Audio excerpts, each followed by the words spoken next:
Hello guys, in this video I am going to show you how to set a home address in the G7 Taxi application.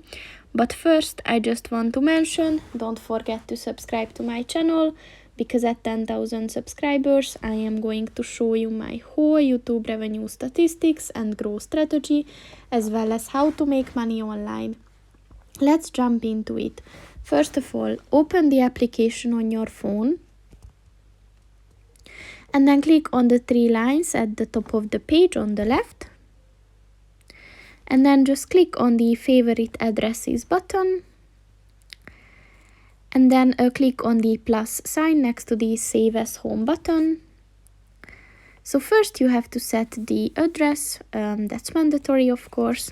And then you can just leave any address commentary to further specify your place.